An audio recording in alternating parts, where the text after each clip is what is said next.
Estuvimos viendo las últimas clases desde lo que era la carga liner, las diferencias básicas que tenía con los fletes FIO, la necesidad de tener un tráfico regular que levanta cargas y baja cargas en los puertos que se los van contratando. Vimos los NVOCC, operadores, transportistas, sin operar buques, pueden vender fletes con todas las responsabilidades que le incumben a los transportistas marítimos.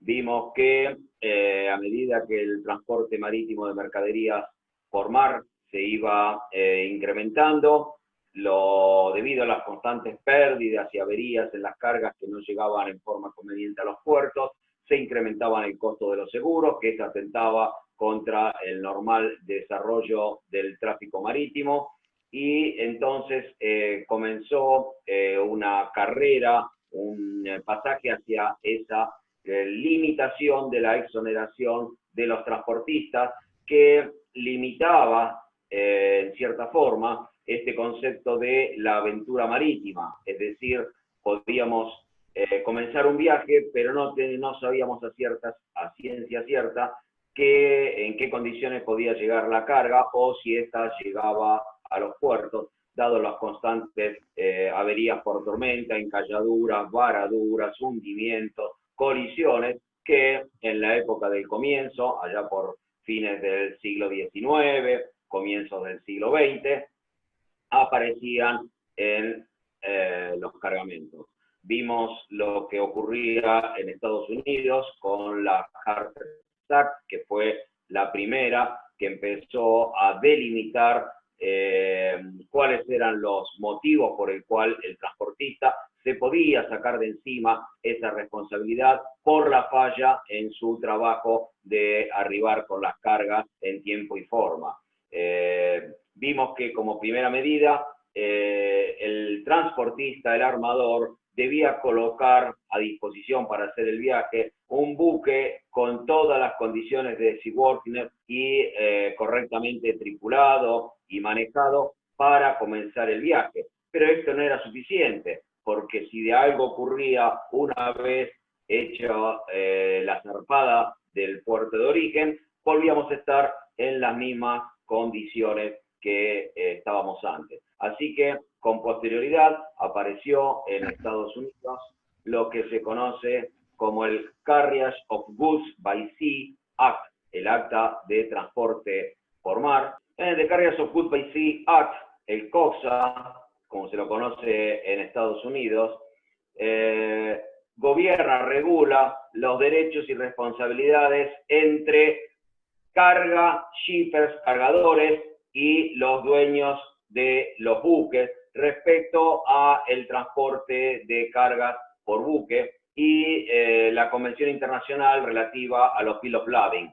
Esos documentos, los Bill of Lading, esos documentos que representan a la carga que está navegando sobre un buque. Recordemos, el Bill of Lading, ese documento que representa a la carga que está arriba de los buques. Habíamos visto también la necesidad que tenían los cargadores, los shippers, de que ese conocimiento de embarque, ese BL, saliera limpio. Se cuidaban mucho de que saliera limpio, de que no tuviera ninguna observación.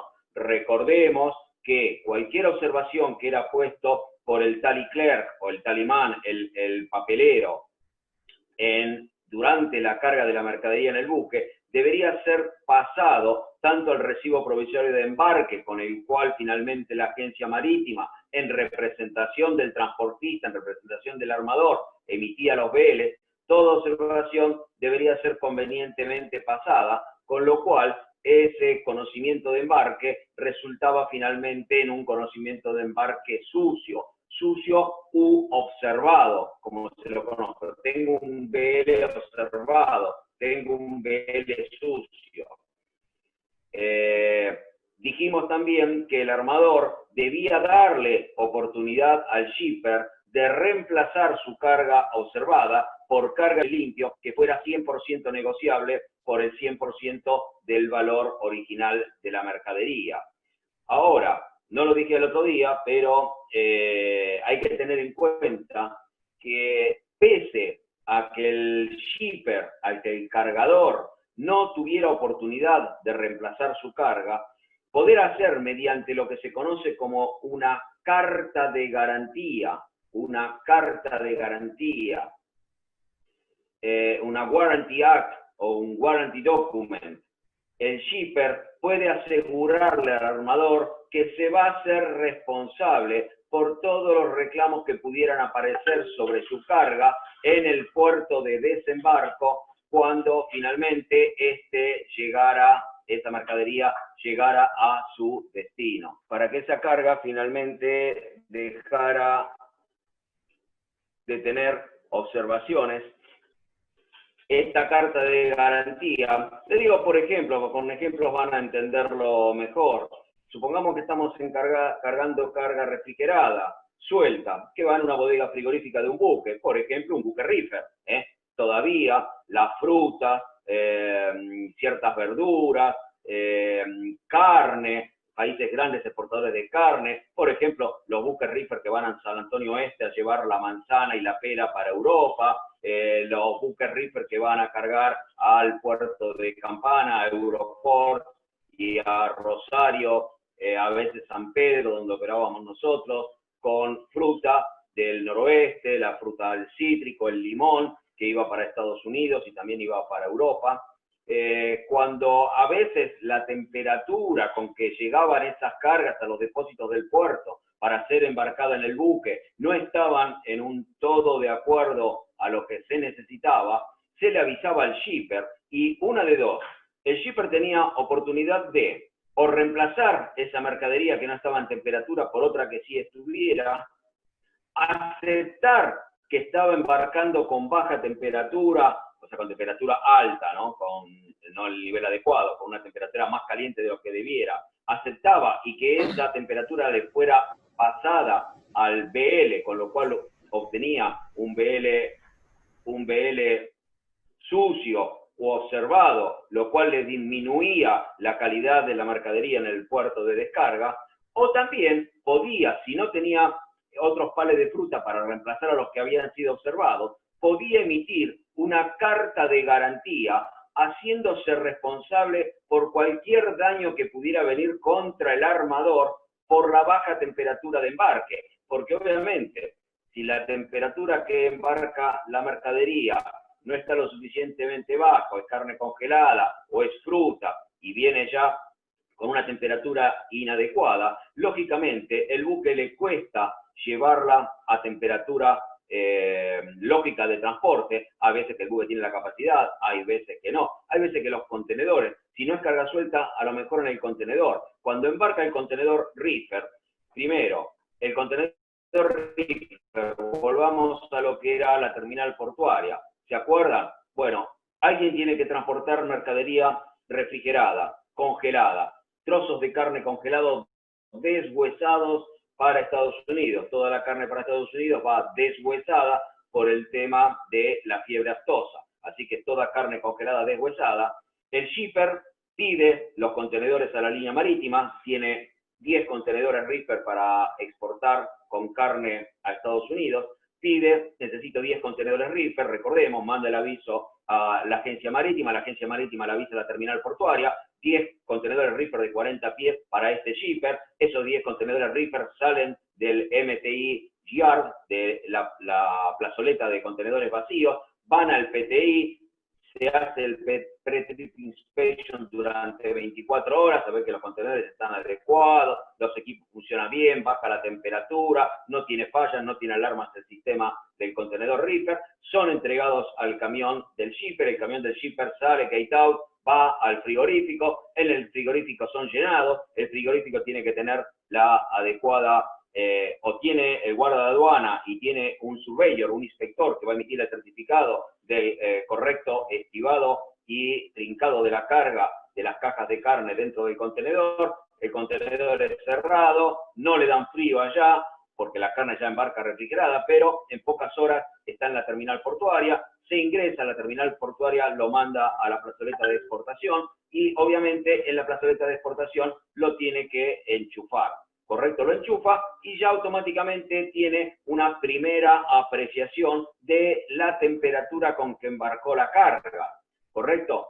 ¿Cómo piensan ustedes, a ver, una idea de que la terminal marítima enchufando el contenedor puede tener una apreciación de a qué temperatura se embarcó la carga, siendo que el contenedor está cerrado, está precintado y no tiene acceso al interior? Y tampoco el contenedor, si bien tiene agujeros para ventilación, para poner ventilaciones al 5%, al 10%, al 25%, según la carta de instrucciones que dé el shipper a la terminal marítima, se lo da al transportista en realidad, pero el transportista también se lo pasa a la terminal para hacer el cuidado del contenedor. Pero ¿cómo piensan ustedes que la terminal portuaria, la terminal marítima, puede tener una apreciación de la temperatura a la que ha sido embarcada la mercadería, a la que ha sido llenada el contenedor, siendo que no puede hacer una toma de temperatura tipo rectal, es decir, introducir un termómetro dentro del contenedor para saber a qué temperatura está la carga? A ver, ¿quién tiene una idea de cómo se puede determinar? El contenedor reefer expuesto al sol pierde en promedio, alrededor de 1 grado por día. Pero eso no me dice a qué temperatura pusieron la carga en el frigorífico. Yo tengo que tener ¿a qué temperatura me pusieron? Es carga congelada, que las instrucciones del cargador dicen que debe ir a menos 21 grados. ¿Cómo sé yo a qué temperatura cargaron ellos? ¿Qué pasa si ellos me cargaron a menos 8 grados? Para eso tengo que clarificarle un poquito. Esto sería carga directiva, pero no lo van a ver, no se conoce mucho de esto. En los años en que yo empecé a navegar, allá a fines de los 70, el contenedor reefer recién empezaba. Nosotros en EMA recién empezamos a llevar los primeros contenedores reefer, con lo cual los reefer eran una novedad, había que aprender todo. Y como había que aprender todo, a diferencia de ahora que se sabe todo, había que aprender todo, uno tenía los conocimientos desde cero, tuvo que aprender a controlar y mamar todo lo que era el funcionamiento del reefer desde cero. Así que mucho estudio, mucha leída, y es la mejor forma de aprender, porque se aprendía sobre la marcha. Aprendíamos mirando lo que sucedía cuando hacíamos o no hacíamos algo. El contenedor reefer tiene un equipo de frío, si quieren después se los explico cómo funciona cuando tengamos alguna clase presencial. El equipo de frío que consigue enfriar el aire. El aire circula por dentro del contenedor, ¿correcto? Tenemos unos ventiladores que pasan por los evaporadores que tiene adentro el contenedor frigorífico, en lo que se llama la cámara del cooler, del enfriador. El cooler tiene unos ventiladores que fuerzan el aire a circular por los evaporadores. ¿Qué son los evaporadores? Los que absorben el calor del aire. Bien, pregunta, ¿por dónde sale el aire que entra dentro, o sea, que pasa a través del cooler e ingresa en el alojamiento del contenedor, es decir, el espacio que tiene disponible para la carga del contenedor reefer? ¿Por dónde ingresa? ¿Ingresa por la parte superior o ingresa por la parte inferior? Para eso, lo que tendríamos que hacer primero, antes de largar una respuesta, es tratar de pensar. Las transferencias de calor se hacen eficientes cuando algo que ustedes tienen que haber estudiado en termodinámica, que se llama el diferencial Q sobre T, o sea, diferencial de calor sobre temperatura. Eso es la menor cantidad posible. Para que esto sea así, tenemos que tratar de que la diferencia entre el aire que enfría y la carga que debe enfriar sea siempre la menor posible. Eso hace la transferencia de calor más eficiente, ¿correcto? Es decir, si yo quiero enfriar carga muy caliente con aire muy frío, es obvio que el aire frío va a traspasar el calor rápidamente a las cajas calientes, pero esto lo hace ineficiente, lo hace en forma ineficiente. Es decir, hay un factor que es lo que se denomina entropía, diferencial Q, calor sobre temperatura. Eso es la entropía. Cuando la entropía aumenta poco, la transferencia es eficiente. Es decir, yo tengo que hacer que la carga se enfríe con aire apenitas más frío que la carga que estoy enfriando. Además, si el aire que yo pongo adentro está más frío que la carga, el aire se va a calentar. ¿Y qué pasa cuando el aire se calienta? Se expande, muy bien. Y si se expande, aumenta el volumen. Y si aumenta el volumen, ¿qué sucede? ¿Me puede dañar la caja, el contenedor, puede explotar? No, para nada. ¿Qué pasa con el aire caliente dentro de la atmósfera? Cuando ustedes estudian meteorología, ¿qué pasa con el aire caliente en la atmósfera? Sube, bárbaro. ¿Sube por qué? Precisamente porque expande su volumen. Ocupa más volumen, la misma cantidad de peso, por lo tanto sube. Entonces, si yo largo aire frío y este aire frío se calienta un poquito porque la mercadería está levemente o más caliente, ¿qué tiende a hacer ese aire que se ha calentado? Subir. Y si yo lo largo por arriba y tiende a subir, ¿hacia dónde tiende a ir? Hacia el techo del contenedor. Bárbaro. No nos sirve. No nos sirve.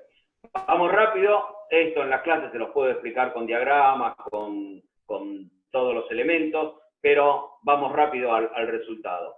El aire frío, tanto en las bodegas frigoríficas de los buques como en los contenedores frigoríficos, el aire es enviado por los ventiladores a través de los evaporadores del cooler, pasa por unas rejillas a la cámara de carga y es enviado por debajo de la carga. Por eso los contenedores frigoríficos, el piso, está hecho con unos rieles que permite que circule el aire por debajo y vaya ascendiendo dentro de la carga. El aire frío es enviado por abajo, se va calentando con la carga que está levemente más caliente, el aire se hace más liviano y sube a la parte superior de la carga, con lo cual retorna por la parte superior al cooler del contenedor. En el cooler baja porque es forzado por los ventiladores y es enviado nuevamente por el piso del contenedor para que esté correctamente estibada dentro de un contenedor frigorífico, debe tener varias premisas. La mercadería no debe estar 100% apretada una con otra, sino que debe dejar que el aire pase entre caja y caja. Tiene que haber 1 o 2 centímetros de separación entre caja y caja de mercadería. Y por supuesto, la carga no puede llegar hasta el techo, hasta el cielo del contenedor. Debemos dejar espacio, mínimo 1 pie, 30 centímetros, para que todo el aire de retorno vuelva por la parte superior. Entonces, nosotros tenemos aire frío que va por debajo, se calienta con la mercadería y retorna por la parte superior. Ahora bien, alguien dice con buen criterio, pero sin mucha idea de cómo está puesto, dice, el contenedor debe tener sensores. Obviamente tiene sensores, pero no los tiene en la carga. Los tiene en la entrada del cooler, donde retorna el aire que se ha calentado por la carga, y los tiene en el aire de mandada, que es el aire frío que mandamos a la carga. Y nosotros en el contenedor podemos seleccionar qué temperatura queremos ver.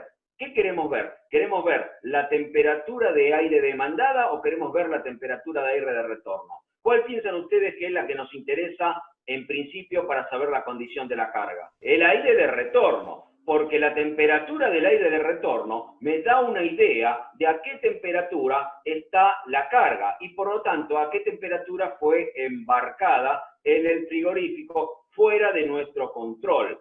Yo le puedo estar mandando aire, pongámosle, a menos 18 grados y el aire me retorna a menos 12. ¿Qué significa eso? Que probablemente la carga esté apenas a menos 10 o menos 8 grados, ¿correcto? ¿Y por qué no le voy a poder mandar aire a menos 25? Porque como el aire retorna a tan alta temperatura, por ejemplo, menos 12 grados, el evaporador no me da para enfriar a menos 25, apenas me lo está mandando a menos 18, le gané un salto térmico de 6 grados.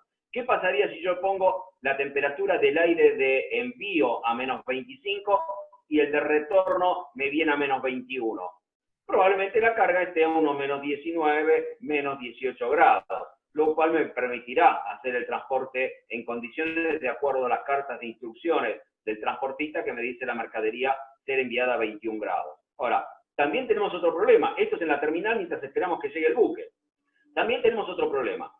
El termógrafo me registra, yo le pongo los seteo, que me registre temperaturas de retorno. ¿Por qué? Porque son las que me interesan. Ahora, si yo quisiera saber si el equipo frigorífico mío anda bien o anda mal, ¿qué temperatura le pediría que me informe o que me dé o que me grafique? La que sale, exactamente. Si yo quiero ver si mi equipo está funcionando bien, tengo que comparar la temperatura de envío con la de retorno. Si la temperatura de retorno es menos 12 y la temperatura de envío es menos 12, o cerca de menos 12, ¿qué me está diciendo? Me está diciendo tu equipo frigorífico no funciona en condiciones.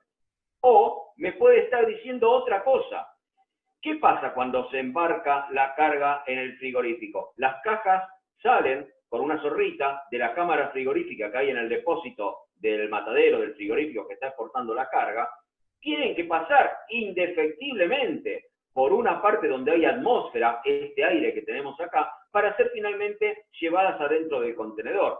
¿Y cómo está el aire de la atmósfera donde estamos cargando en relación a la temperatura y la humedad del aire que está dentro de la cámara frigorífica? ¿Cómo está la atmósfera donde se está cargando en el frigorífico? Tenemos aire mucho más caliente y sobre todo mucho más húmedo, porque recordemos que a mayor temperatura del aire, mayor capacidad de absorber humedad, lo que se llama la humedad relativa ambiente en contrapuesta a la humedad absoluta. La humedad absoluta va disminuyendo respecto a la capacidad del aire para absorber humedad. A medida que la temperatura de la masa de aire aumenta, la capacidad del aire para tener humedad dentro de él aumenta. Y esto es aproximadamente una recta que crece, ¿sí? Ahora, una cosa es la capacidad que tiene el aire de tener humedad en su interior, que aumenta con la temperatura, versus la cantidad de humedad que efectivamente tiene el aire para esa temperatura dada. Cuando nosotros nos dicen, por ejemplo, la humedad relativa ambiente es del 50%, hoy, un día como hoy, 60%, ¿qué me está diciendo ese 60%? Me está diciendo que el aire, en este momento, tiene el 60% de humedad que puede admitir a esta temperatura. Ahora, ese 60% es más o menos cantidad de humedad que el 100% de humedad relativa con el aire a 4 grados.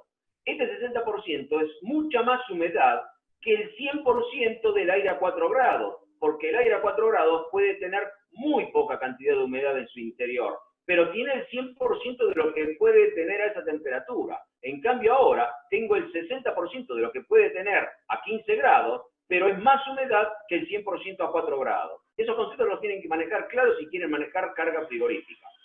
Entonces, cuando esa mercadería que embarcaba en el frigorífico salió de la cámara frigorífica en un aire que no podía tener mucha humedad y sale y pasa por un ambiente donde tenemos aire cálido y húmedo, esa carga, esas cajas absorben humedad, Cuando los cargamos dentro del contenedor, lo transportamos en la terminal marítima, lo enchufamos en la terminal marítima y le damos los primeros fríos, le damos frío a cajas que han absorbido humedad cuando pasaron por un ambiente de una atmósfera fuera de la cámara frigorífica.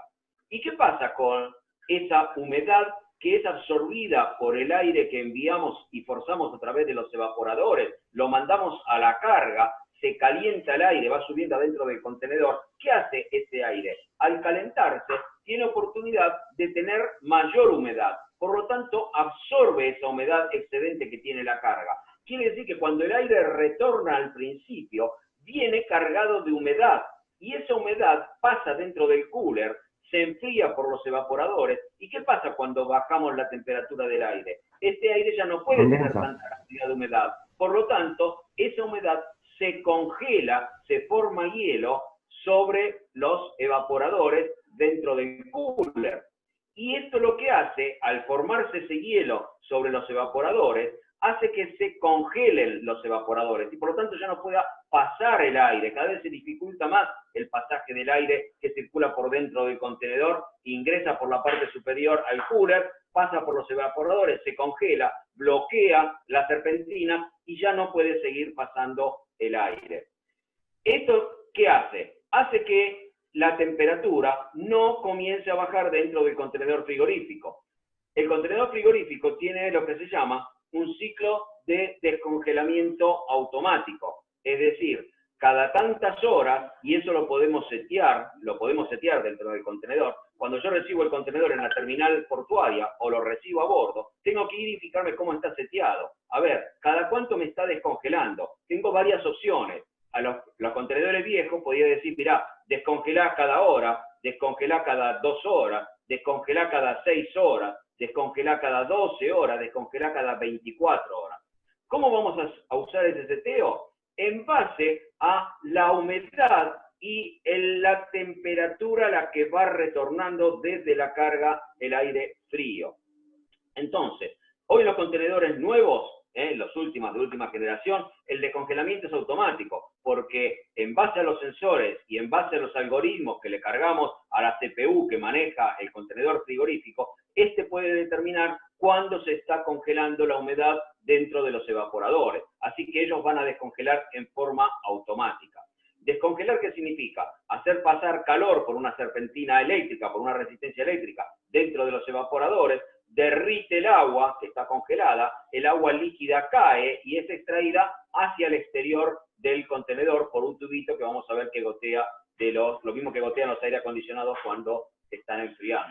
Estaba con el tema de la indicación de la temperatura del aire de retorno y los problemas con la condensación de humedad en el evaporador que bloqueaba la circulación de aire. Alguien subió ahí un grafiquito, que sí, los tengo por ahí en la escuela, todos esos, de cómo es la circulación de aire dentro de un contenedor y lo mismo para una cámara frigorífica de un buque frigorífico, es decir, una bodega frigorífica dividida entre puentes y bolsillos. El esquema de circulación de aire es exactamente igual, solamente que a mayor escala, a mayores dimensiones. Tenemos entonces que descongelar esa agua, dijimos, se interrumpe el ciclo de frío, se hace pasar corriente, se hace líquida el agua congelada, se saca fuera del contenedor y podemos reiniciar nuevamente el sistema. Antes lo hacíamos en forma manual, seteábamos en forma manual cada cuánto queremos que descongele, y hoy en día lo podemos hacer en forma automática en los contenedores ya de última generación. ¿Cómo sabíamos nosotros cada cuánto había que setear? Bueno, había que ver la temperatura del termógrafo. Primero, comparar siempre temperatura de aire mandado. Cuando vamos a revisar la temperatura, generalmente el primer oficial envía a sus oficiales, al tercer oficial, al segundo oficial, a hacer el trabajo de la toma de temperatura de todos los contenedores reefer. Recordemos que un buque grande, un portacontenedores grande como la Hamburg Süd, que vienen acá a Buenos Aires, puede estar llevando alrededor de 600, 700 contenedores reefer. Y usted dice, ¿hay que tomar la temperatura todos los días? Hay que tomar la temperatura 2 veces por día de los 700 contenedores reefer. Así que trabajo a bordo de ese tipo de buques es lo que sobra. Así que bueno, tenemos que ir, tomar la temperatura. Lo primero que vemos es cómo baja la curva de frío, es decir, medimos el aire de retorno de inicio, nos da una primera indicación de cómo embarcó esa carga. Después, a medida que va bajando la temperatura, los picos inferiores de la curva, podemos ir viendo si se está descongelando o no. Este es el disco de un termógrafo, por ejemplo, de un contenedor. Es un disco que tiene 30 días, así que cada 30 días hay que cambiarlo. Era una buena medida en aquellos tiempos que una vez finalizado el viaje, el buque retenga todos los termógrafos, todos los discos de todos los contenedores que transportó por cualquier reclamo que hubiera de qué es lo que pasó con el viaje. Hoy en día ya no es necesario, porque hoy en día la CPU del contenedor tiene un chip, así como las impresoras fiscales, tiene un chip que guarda y es inviolable y después se puede extraer con un conector RS232. Vamos al contenedor y extraemos todo lo que pasó durante el viaje. Es decir, yo ya no me tengo que ir y guardar el disco. Yo cada viaje que terminaba había transportado 40, 50 contenedores reefer, tenía que ir y sacar 50 discos, 40 discos, 50 discos, guardarlos, ensobrarlos y decir disco del viaje 38 Northbound. Entonces tenían que guardarlos un tiempo por si había reclamos de los cargadores, de los shippers respecto a la mercadería. Bueno, ¿qué vemos acá?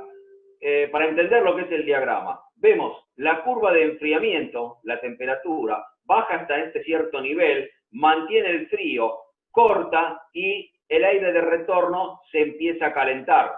El contenedor sigue enviando aire, pero no enfriado, simplemente circula aire y el aire se empieza a calentar hasta que nuevamente prende el equipo, enfría nuevamente, mantiene el frío, corta y se viene a calentar. Cuando nosotros recibimos un contenedor con temperatura y humedad inadecuada, estos picos bajos, es decir, los picos que están a la baja, cada vez se hacen más bajos. Es decir, si yo le pongo que la temperatura de transporte, que no veo acá en el disco, pero supongamos que esto sería menos 20, menos 15, menos 20, menos 25, o menos 18, menos 20, menos 25, ¿no? Bueno, este está en Fahrenheit, así que son todos números altos. Pero cuando el contenedor va a bajar una temperatura, los picos bajos cada vez están más bajos, es decir, es como una escalerita. Y eso me permite ver si el contenedor realmente está consiguiendo sacar la humedad y consiguiendo enfriar la carga. Si yo recibo carga a menos 12, es probable que en 4, 5, 6 días con un equipo que funciona bien, pueda sacarle toda la humedad a la carga y pueda llevar finalmente la carga a su temperatura final de transporte de menos 18, menos 21 o menos 25,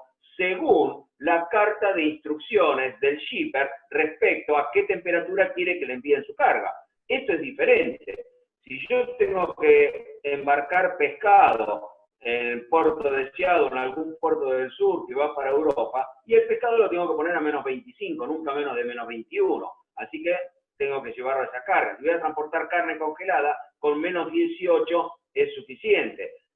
Tengo que transportar fruta, bueno, tengo que llevarlo a atmósfera controlada y más 6, más 8 grados si es manzana, más 14 grados si es plátano o banana. Bueno, cada fruta, cada mercadería tiene su temperatura de transporte y esta debe ser claramente indicada por el shipper previo a la carga. Este acápite que hicimos es para decir, bueno, el cargador, el shipper, tiene la opción o de reemplazarme la carga o aceptar que se le pase la observación al BL o dar una carta de garantía respecto a que se va a hacer cargo de los reclamos que pudieran haber en el puerto de destino.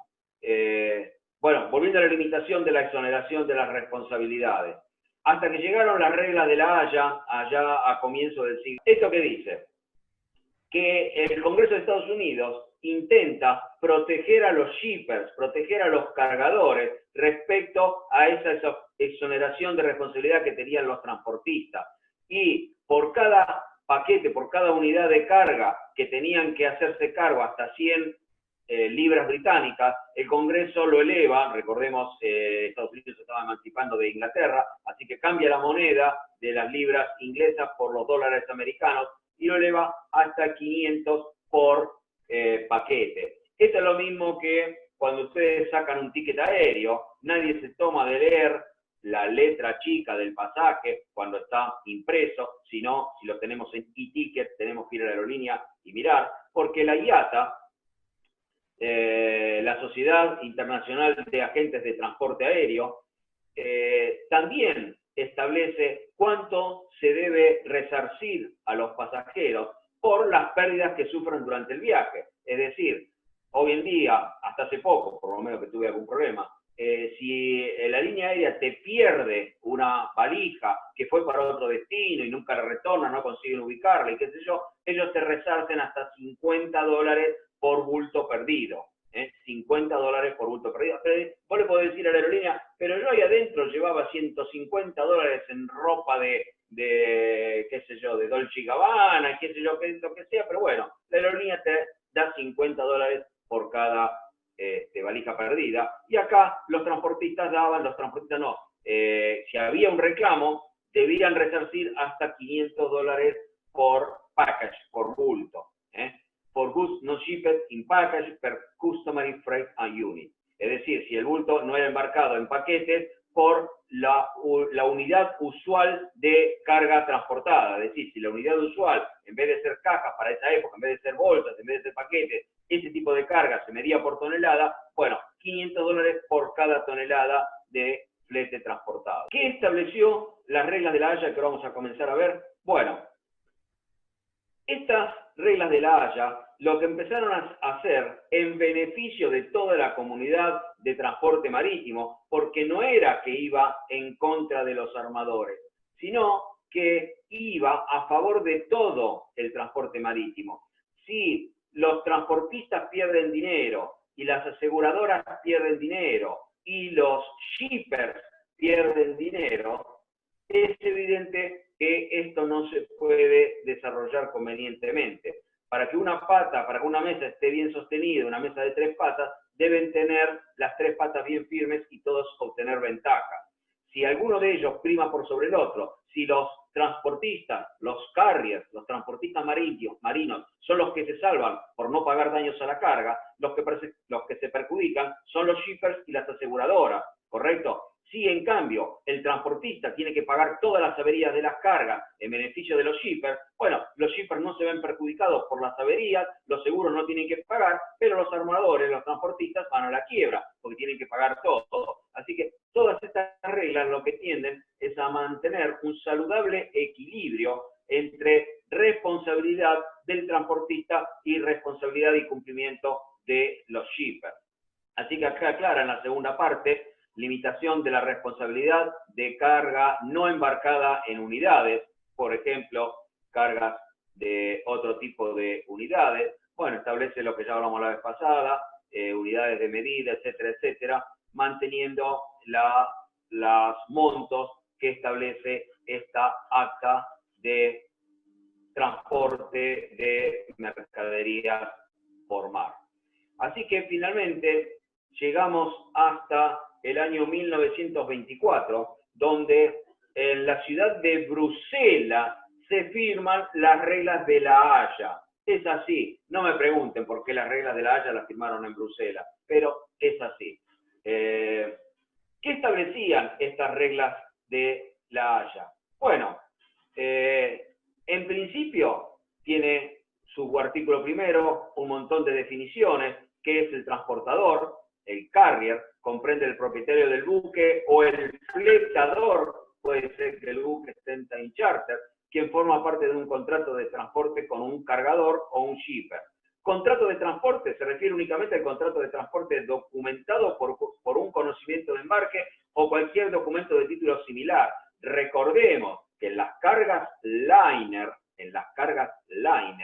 el contrato de fletamento no existe, está tácito, está reemplazado por el Bill of Lading. El BL es la prueba de que hay un contrato para que se transporten las mercaderías.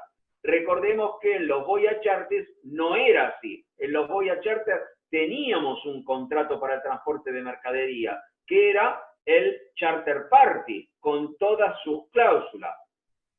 Recordemos también que estas reglas de La Haya y esta limitación de la exoneración de la responsabilidad por parte de los transportistas solamente tiene vigencia para las cargas liner, para aquellos tráficos regulares, donde son contratos de adhesión, donde nosotros contratamos un flete y adherimos a todas las cláusulas que nos pone nuestro transportista. Y el transportista, como está inmerso en este mercado, tiene que aceptar las reglas, en principio del año 24, de las reglas de La Haya respecto a limitación de la responsabilidad por parte de los transportistas. Recordemos que si estamos en un Voyage Charter, un Charter Party que une mediante un contrato a quien tiene la carga y desea transportarla y a quien pone el buque para transportar esa carga, esas dos se juntan, firman un contrato y en el contrato están establecidas todas las cláusulas y de qué debe hacerse o no responsable el transportista frente al shipper. Hay un contrato puntual y si hay reclamos, tienen que ir contra ese contrato, hacerlo y litigar judicialmente con base a ese contrato. En las cargas liner no hay un charter party entre cada uno de los shippers y el transportista. Simplemente adhieren, embarcan su mercadería, pagan el flete y le dan un boleto, como el transporte de colectivo, me dan un boleto. Ese boleto es el BL y ese BL es la prueba de que hay un contrato. Es la prueba de que hay un contrato. Tenemos que leer la letra chica y ese contrato también está amparado por las reglas de La Haya en principio del año 24. Entonces, definiciones: mercancía, comprende bienes, objetos, mercancía de cualquier artículo, con la excepción de animales vivos, cargamento, que es contrato de transporte, etcétera, etcétera, etcétera. Buque significa cualquier embarcación. Transporte de mercadería comprende el tiempo transcurrido entre su momento, desde el momento que las mercancías son cargadas a bordo hasta su descarga del buque. Es decir, ampara la carga desde el momento que es pescada con el gancho al costado del buque hasta el momento que es largada por el gancho al costado del buque en el puerto de descarga. Recordemos que en la modalidad actual el gancho significa tanto el gancho propio del buque, de un aparejo de carga del buque, como el gancho de un aparejo o grúa de tierra. Es exactamente lo mismo, no importa si la grúa la pone el buque o la pone tierra, es hasta el costado del buque. Eso implica el término transporte de mercadería.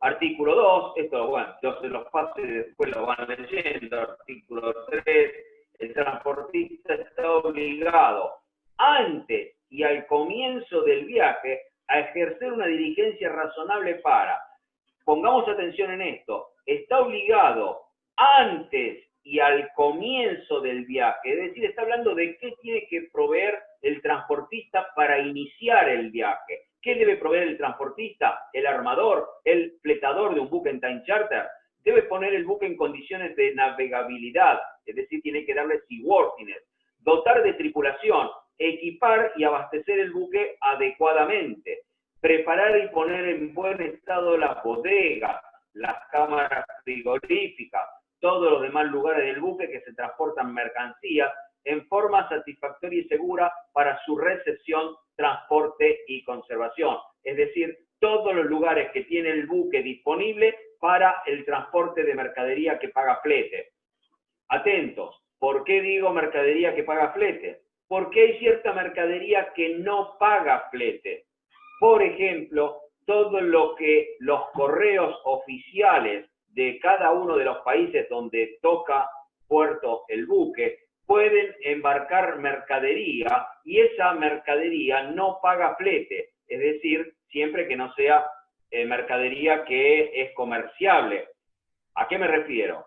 A que todas las sacas de correo, hoy en día hay poco que viaja en buque, pero en una época sí era abundante, todas las sacas con correspondencia que embarcaban entre puertos de Nueva York y Europa, todas las sacas de correo que embarcaban de Buenos Aires a Europa y viceversa, el transportista marítimo las tiene que llevar sin cargo, ¿correcto? Sin cargo. Nosotros llevábamos infinidad de sacas de correo de un puerto al otro. No eran las cartas que normalmente se enviaban vía aérea, es decir, carta que yo le mandaba a un familiar, le ponía una estampilla, vía aérea, le preguntabas ahí al correo, cheto, mandámelo vía aérea a Europa. Recordemos, no había mail, no había nada, así que no me digan qué antigüedad. En los años 70 no había nada de los medios que utilizamos ahora. La única forma de comunicar a un tripulante con su familia era mediante una carta que se iba vía aérea y que llegaba con 15, 20 días de retraso. Así que bueno, eso es lo que había.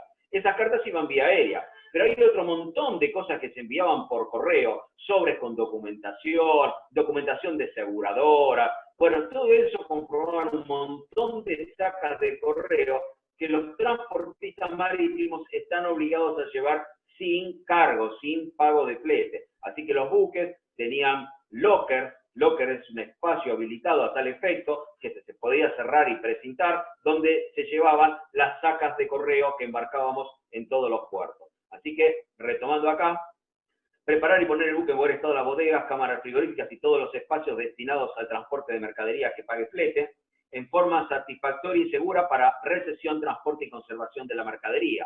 Recordemos que el capitán del buque es el depositario último de las cargas, Toda la seguridad de las cargas transportadas están en manos del capitán. Sujeto a disposición del artículo 4, el transportador procederá de manera apropiada y cuidadosa a la carga, manipulación, estiva, transporte, custodia, cuidado y descarga de las mercaderías transportadas. El transportador, el armador, el carrier, el que vende el pasaje para la carga. ¿Y en dónde descarga esa responsabilidad la línea marítima? La descarga en el capitán del buque, porque es el que está sobre el buque cuidando y apreciando la calidad del transporte de todas esas mercaderías puestas a bordo de su buque.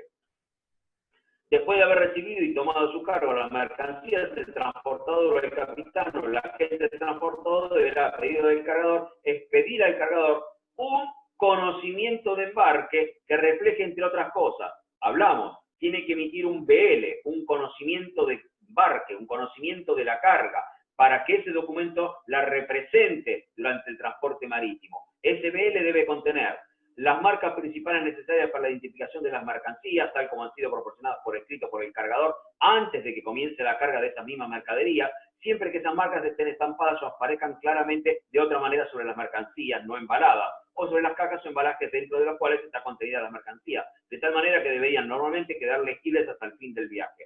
Es decir, de alguna forma el shipper me tiene que decir cuáles son las marcas y números que tiene esa mercadería, y esas marcas y números deben verse en la mercadería. No me puede decir un cajón marcas y números consignado a, contiene 2 máquinas para soplar PVC o soplar plástico, etcétera, y después voy a ver la caja y la caja no tiene nada escrito. No, las marcas deben estar legibles en la carga. Por eso, cuando se embarca es un contenedor, un FCL, por ejemplo, un Full Container Load perteneciente a un shipper, el transportista no tiene opción a saber qué hay adentro. Me lo dice el shipper qué es lo que tiene adentro, pero me lo dice bajo las condiciones que en el BL figuran como Set to Contain, STC, y Set to Weigh. Dice contener, dice pesar. No tengo acceso a ver lo que hay adentro del contenedor. Recordemos que en el año 1924, cuando se hicieron la regla de la Haya, todavía el contenedor no había ni nacido ni había esbozo sobre lo mismo. El número de bultos o de piezas o la cantidad o el peso según los casos, tal como los haya consignado por escrito el cargador. El estado y la condición aparente de la mercadería. Estado y condición aparente de las mercaderías, porque recordemos que si las mercaderías suben a bordo con averías previas al embarque, suben con marcas de daños, humedad, manchas, suben con aparente faltante de mercadería. Todo eso debe estar reflejado en el BL y terminan conformando un BL sucio u observado, como ya hemos explicado. Sin embargo, ningún transportador, capitán o agente del transportador estará obligado a declarar o mencionar en el conocimiento de embarque la marca, número, cantidad o peso de los cuales él tenga razón fundada para suponer que no representan efectivamente las mercaderías recibidas o que no haya tenido medios razonables de verificar. Es decir, yo confío en lo que me dice el shipper, pero si yo a ojos vista veo que lo que me dice el shipper no coincide con lo que efectivamente está embarcando el buque, yo debo hacerlo saber en el BL. Atento, porque el shipper me dice que embarcamos esta calidad o esta cantidad o en esta condición y lo que yo estoy viendo no representa eso y lo dejo asentado en el bill of lading.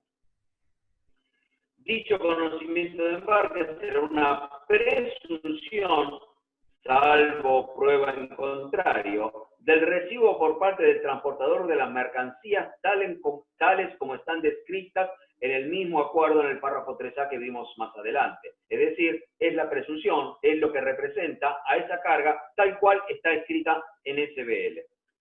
Se considerará que el cargador ha garantizado el transportador en el momento de la carga, de la exactitud de las marcas, número, cantidad y peso, como él los ha proporcionado, y el cargador indemnizará al transportador por todas las pérdidas, daños y gastos provenientes o resultados de inexactitudes sobre estos puntos. Atento, porque acá vamos contra el shipper.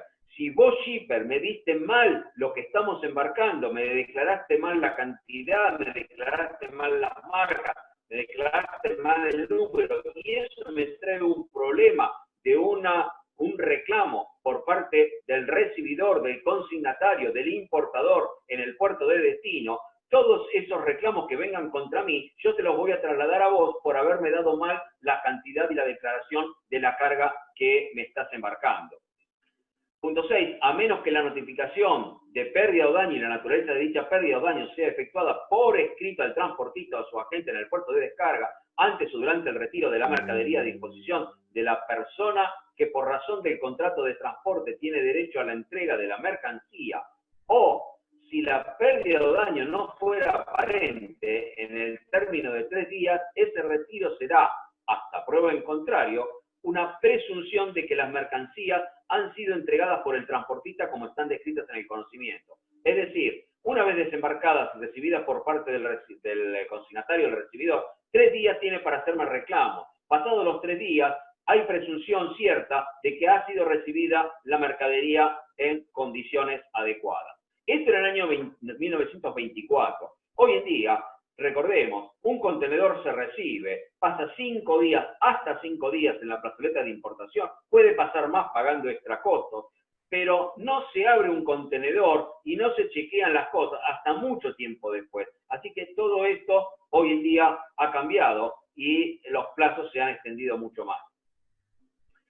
Si las pérdidas o daños no son aparentes, es decir, no son visibles al abrir la carga o recibir la carga, el aviso deberá darse en el plazo de 3 días después de la entrega. ¿Por qué? Porque recordemos, cuando todavía el contenedor no era la unidad de transporte primordial, las cargas se desembarcaban del buque y sacando, exceptuando aquellas que tenían despacho directo, recordemos que vimos lo que era despacho directo, de la carga, costado del buque, camión del importador, retiro del puerto, sacando que fueran de despacho directo, las cargas iban a un depósito fiscal que estaba en el mismo puerto, hasta que finalmente, después de varios días, eran retiradas por los importadores.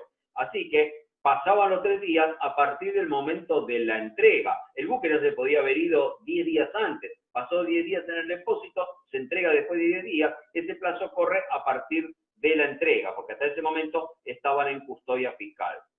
Bueno, esto lo pueden leer porque ahora se los paso, es largo, tedioso, pero vamos a algunos, bueno, me quedan 10 minutos, hacemos otros 5 y después seguimos con todo esto.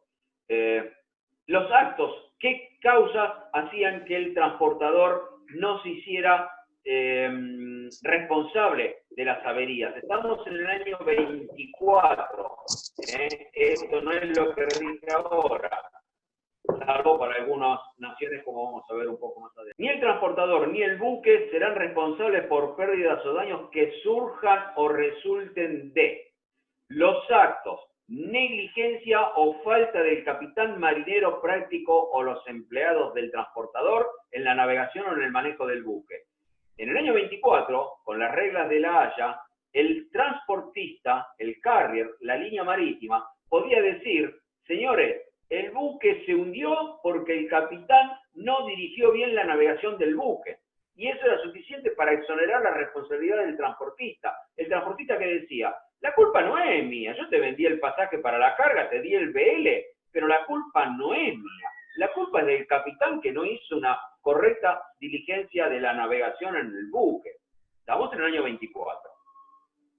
Un incendio, a menos que sea causado por hecho o falta del transportador, es decir, cualquier incendio que averiara la carga, salvo que se probara que había sido intencional o por falta de responsabilidad del transportista, los incendios no eran cubiertos por el carrier o transportista de la mercadería.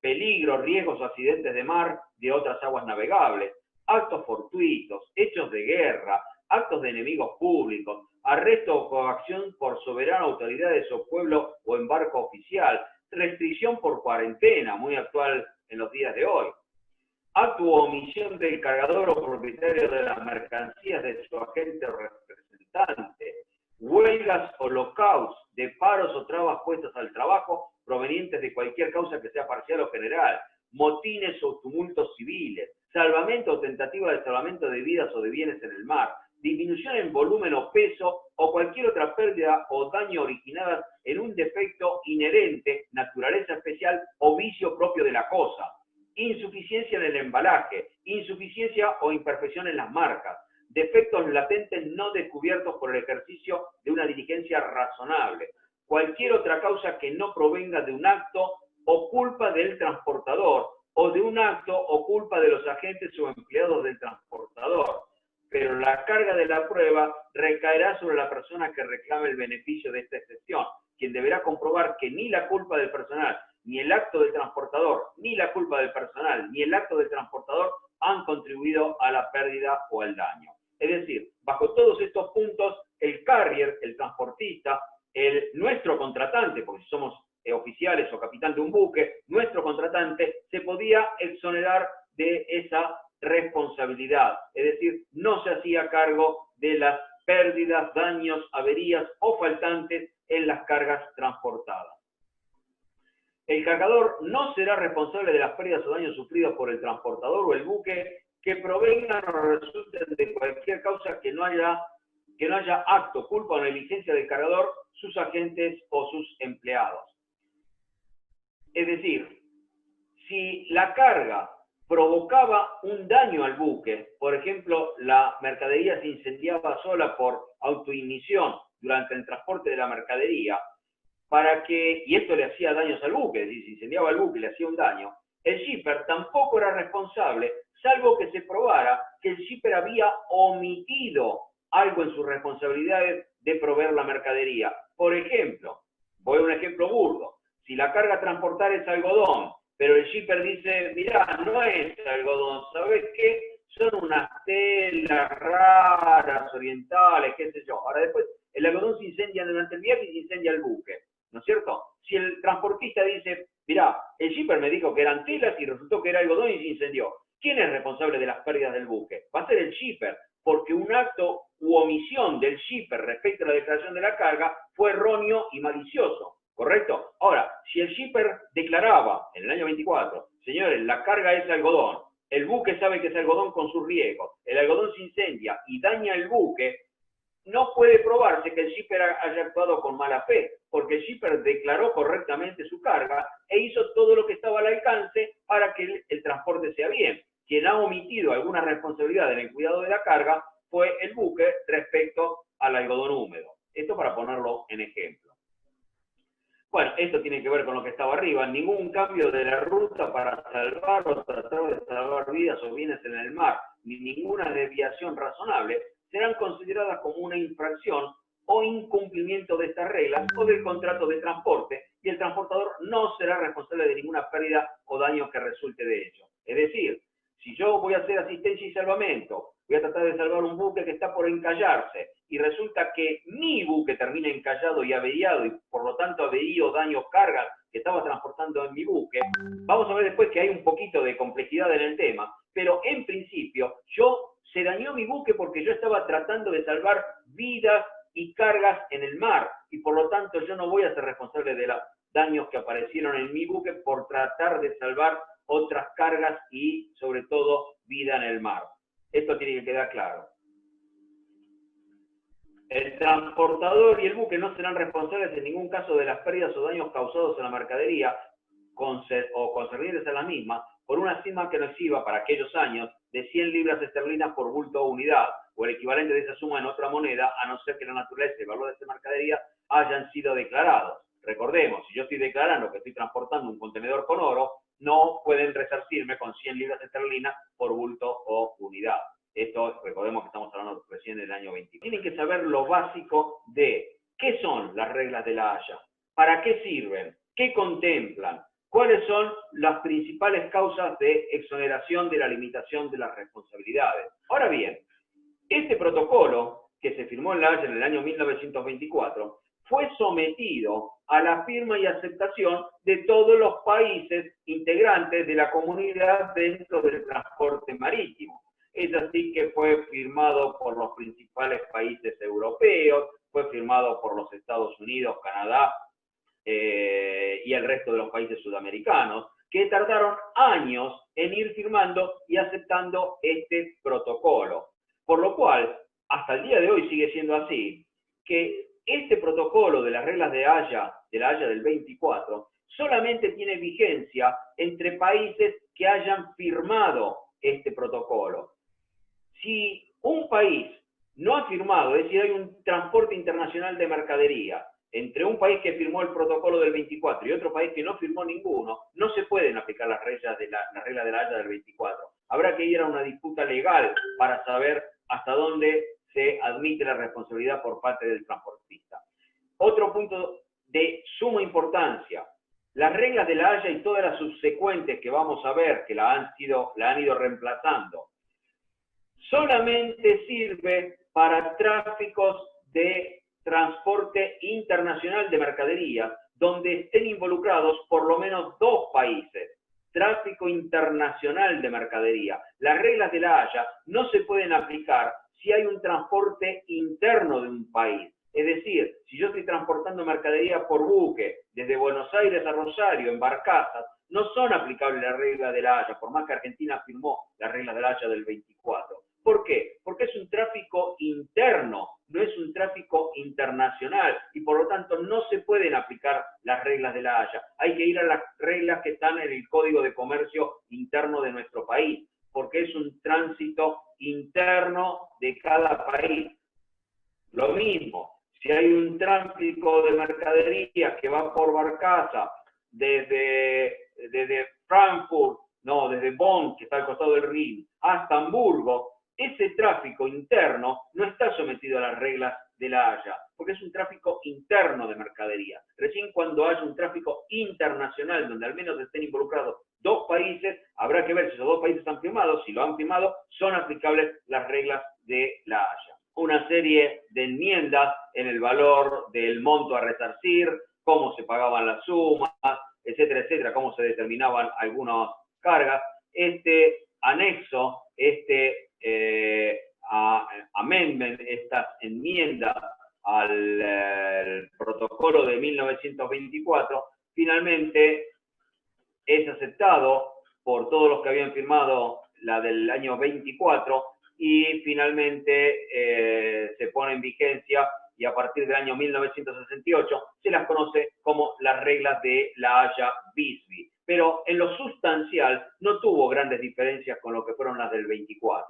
Pero aquí que, llegando al año 1978, ya sí todo el mercado marítimo había cambiado, se venían los avances, tanto con la aparición del contenedor. Recordemos, fines de los 50 se inventa el contenedor, fines de los 60 comienzan los transportes de los portacontenedores, años 70 se establece firmemente como medio de transporte, crecimiento en los años 80 y explosión en los años 90.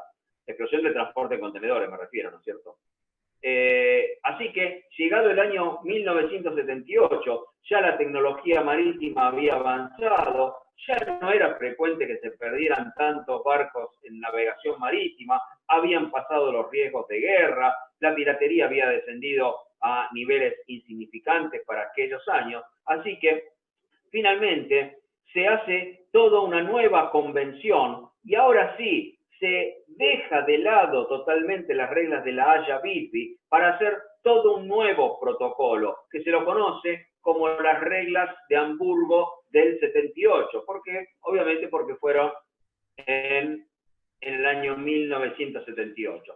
Así que después yo les voy a pasar las reglas de Hamburgo de 1978, pero son muy extensas, es muchos artículos articulados, y vamos a ir a lo que realmente nos interesa, que son las diferencias que hay fundamentales entre lo que había establecido la Haya en 1924 versus las de Hamburgo del año 1978.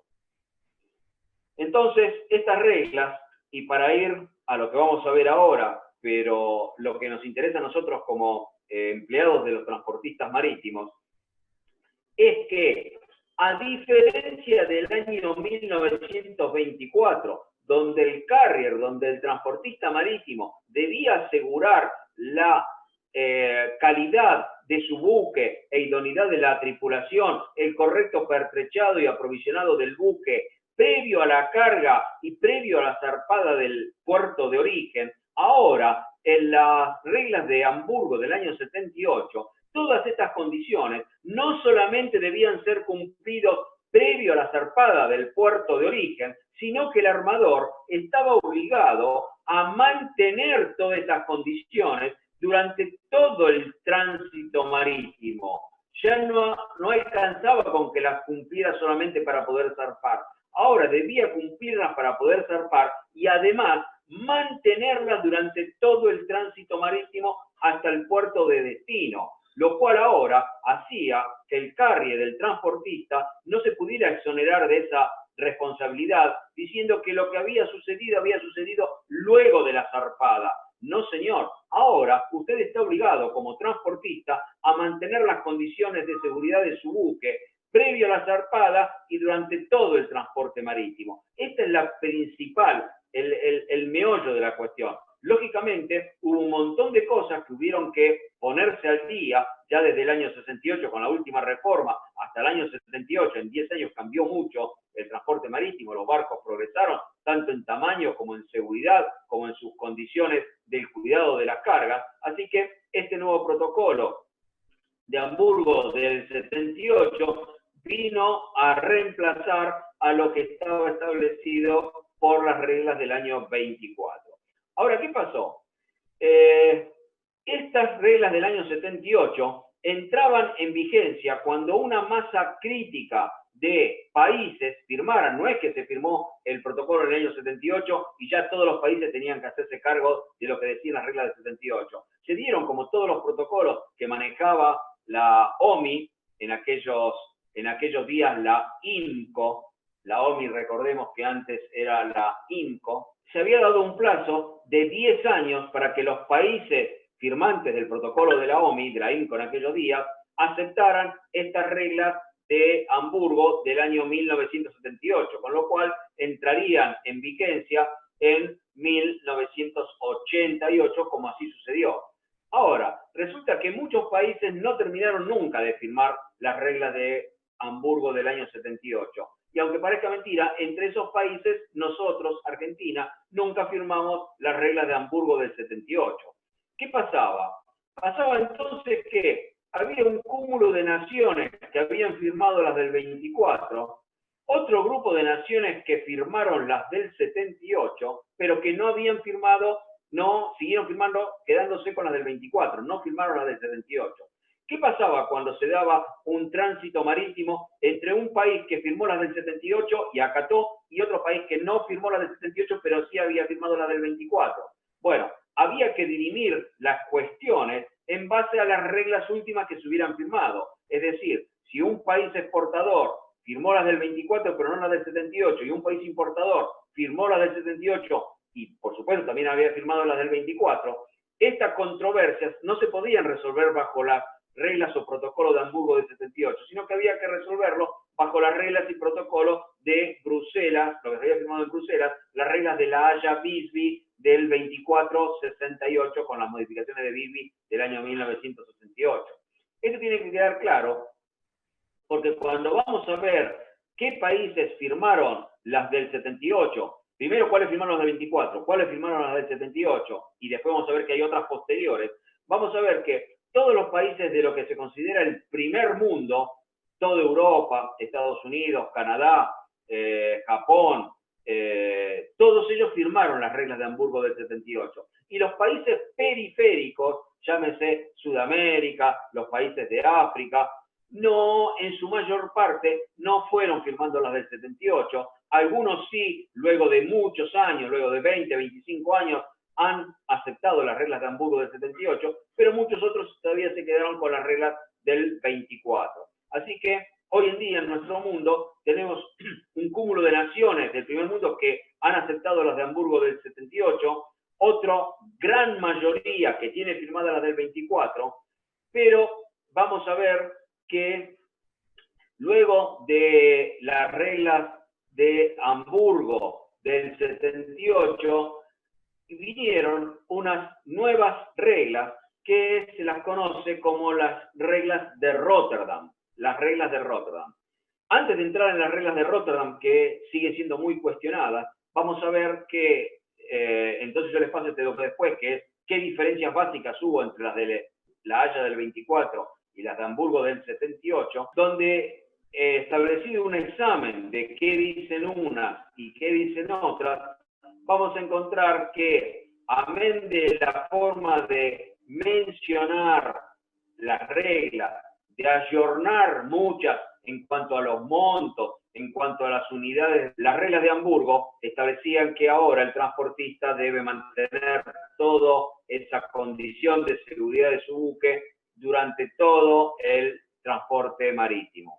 Y esto fue así hasta que finalmente en el año 2008 se firman en Rotterdam unas nuevas reglas para tratar de sustituir las reglas de Hamburgo del 78.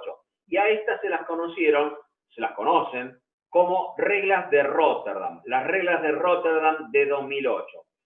Pero junto con las reglas de Rotterdam de 2008 aparece un fuerte cuestionamiento a estas últimas reglas. Tal es así que hay una mínima cantidad de países que las han firmado. Por lo pronto, casi ninguno del primer mundo ha aceptado y firmado las reglas de Rotterdam del 2008. España, por ejemplo, es uno que sí, de los del primer mundo, pero los principales países no. Lo están mirando con cuentagotas. Tendría que mirar el último recuento de hace 2 o 3 años a ver qué países las han firmado. ¿Y por qué viene a cuenta esto de que no son aceptadas tanto las reglas de Rotterdam?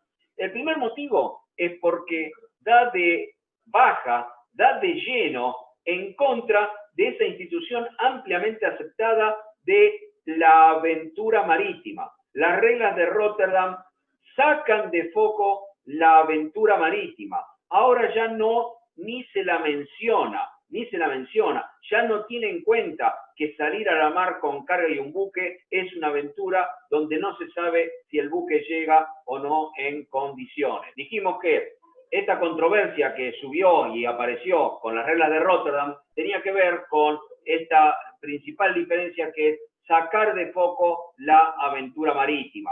Cambia mucho de lo que estaba establecido ya como responsabilidades del transportista, que había sido una institución desde las reglas de la Haya del 24, da por tierra con un montón de cosas. Las reglas de Rotterdam, ¿por qué las reglas de Rotterdam tienen tanta controversia? Los principales países, como les dije, todavía están analizando qué pasa con las reglas de Rotterdam. Igualmente, había un plazo de 10 años para que se juntara la masa crítica, es decir, del 2008 hasta el 2018, hace poquito tiempo, había plazo para que se juntara la masa crítica para firmar, y esta todavía no había sido alcanzado, con lo cual no se volvió todavía obligatorio. Tendría que mirar lo último que hubo acá, pero todavía no se habían puesto en vigencia. Las reglas de Rotterdam.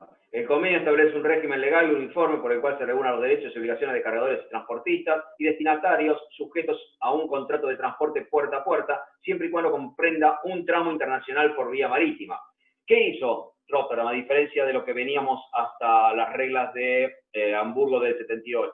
Ahora Rotterdam amplía. Recordemos que tiempo atrás apareció el multimodal, donde un solo documento de transporte, un solo BL, me ampara la mercadería desde la planta del exportador hasta la planta del importador.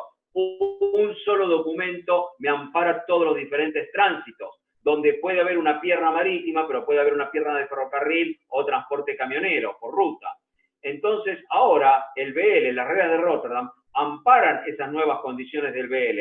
Por eso dice de un transporte puerta a puerta, siempre y cuando también ese multimodal comprenda un tránsito marítimo.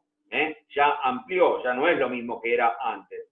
Aprobado por Asamblea General en 2008, ratificado en 2009, las reglas de Rotterdam, RR se abrevian en la jerga, constituyen un marco jurídico uniforme, actualizado a las nuevas realidades comerciales y tecnologías, en la que se busca un mayor equilibrio entre los distintos actores del negocio marítimo, incluyéndose ahora la containerización de la carga, los documentos electrónicos de transporte y en general se traducen en un régimen universal aplicable al transporte internacional de mercancías total o parcialmente marítimo, pero siempre tiene que haber una parte de transporte marítimo. Acá estaba lo que estaba firmado al 23 de septiembre de 2009. Realmente son muy pocos países de los desarrollados que han aceptado las reglas de Rotterdam.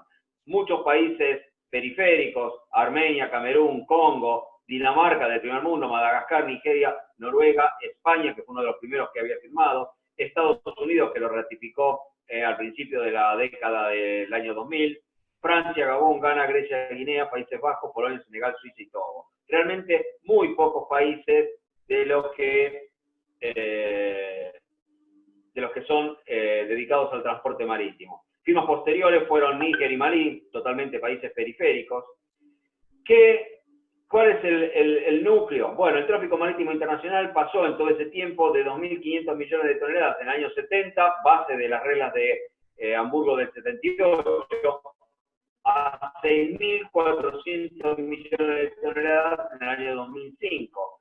Llama la atención que el mayor incremento no se da en el sector de los grandes cargas masivas, sino en la carga seca destinada a graneles, es decir, carga containerizada. El gran avance fue en el aumento de la carga containerizada, con lo cual las reglas de Rotterdam no hacen más que ayornar todo lo que había hasta el año 78.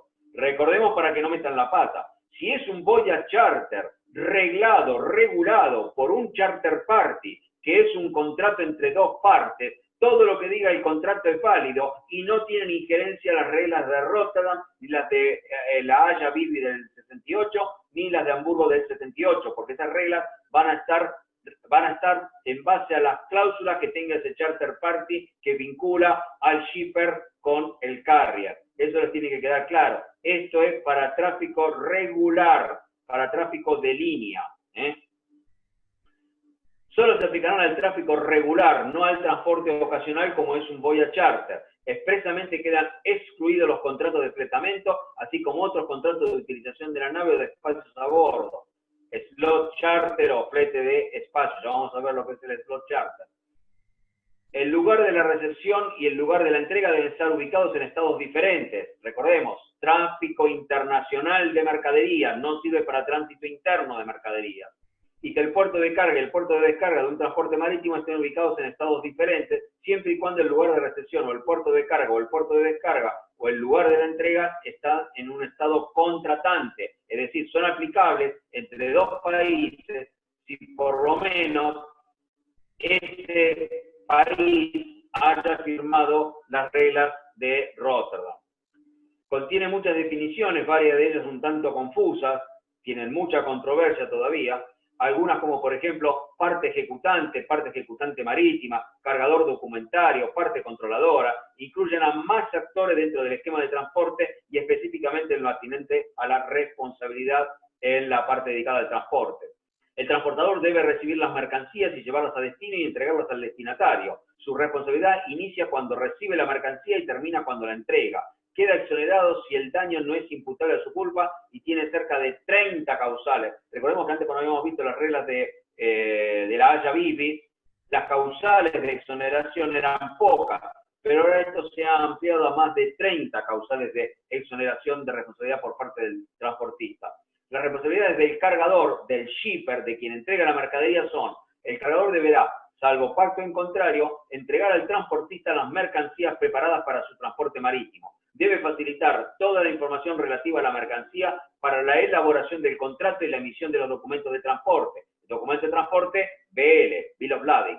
El cargador será responsable de la pérdida del transportista si éste prueba que la pérdida fue por culpa de aquel. El cargador será responsable de la pérdida del transportista si éste prueba que la pérdida fue por culpa de aquel. Si el transportista ve que tiene un gasto originado en culpa del shipper, se la carga al shipper, siempre y cuando pueda probar que la omisión o falta del shipper fue la que originó su gasto extra o daño del buque u instalaciones. Los puertos y operadores portuarios. Por parte ejecutante entendemos a quien realiza alguna obligación a instancias o control del transportista. Por ejemplo, la terminal portuaria. En las reglas de Rotterdam, la terminal portuaria es parte de la responsabilidad del transportista, porque recordemos, quien tiene el agreement, quien tiene el acuerdo con la terminal marítima es el transportista, es el que ha firmado. Por lo tanto, el puerto y sus operadores están bajo la órbita del transportista marítimo. En cuanto a lo que responsabilidad se refiere, por parte ejecutante marítima entendemos aquel que ejecuta alguna actividad del transportador antes del embarque y después del desembarque. La terminal marítima, por ejemplo.